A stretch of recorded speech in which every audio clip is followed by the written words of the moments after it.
শুনলে আমি বাড়ির থেকে রওনা হয়েছে, এরপরে শুনছি তোমার ভাইয়ের মাথা ফাটাই গেছে, দৌড়ে আমি আয়া পড়ছি। আপনার কি হয়? আমার ভাই লাগে। কি নাম? রহিম মিয়া। কোন জায়গা বাড়ি? বাড়ি শালগড়া। কারা মারছে?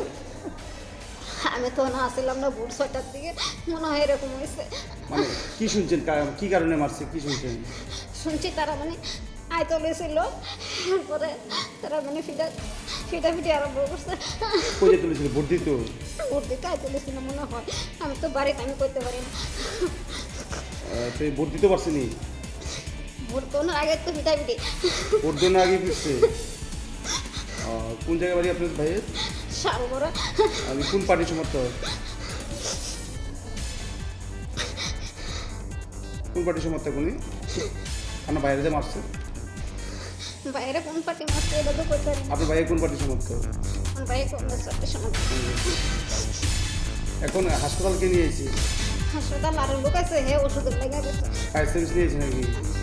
আমি ফায়ার সার্ভিসের মনে হয় আমি ওখানে শুনছি। কাকাবন্দি লোকসভা নিয়ে 3 নম্বর 4 নম্বর booth Salgara high secondary school. তো তারা ভোট দিতে বলে আগে আছে, তখন কন্যা বাহিনী বাহিনীরা ওরা আক্রমণ করে।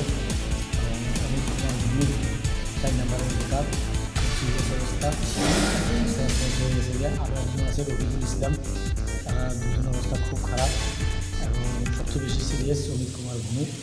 আর তাছাড়া আরও আহত আছে। হোটেল লাইনে যদিও তারা লড়াইরা হোটেল লাইনে গেছে, মাইক খেয়েছিল। শিবপ্রসাদ ভূমি আক্রান্ত। টোটালি 5-7 জনকে ওরা লাঠি দিয়া, রড দিয়া এবং দাও পুলিশ দিয়া আঘাত। ঘটনাটা কোন জায়গাতে? শালগড়া স্কুলের মাঠে ডাক্তার। সেখানে কি নিরাপত্তা কর্মীরা ছিল না? না, ওই জায়গায় নিরাপত্তা কর্মীরা ছিল না। তো পরবর্তী সময় কি পুলিশ গেছে এখানে? বা পরবর্তী সময় পুলিশ গেছে, অমিত কুমার ভৌমিক যে বলছিলেন, ওর অবস্থা কেমন? খুব সিরিয়াস অবস্থা। ওর মাথায় সেলাই লাগছে, মাথার মধ্যে এমনভাবে করা হয়েছে, খুব সিরিয়াস অবস্থা। ডাক্তার খুব সিরিয়াস।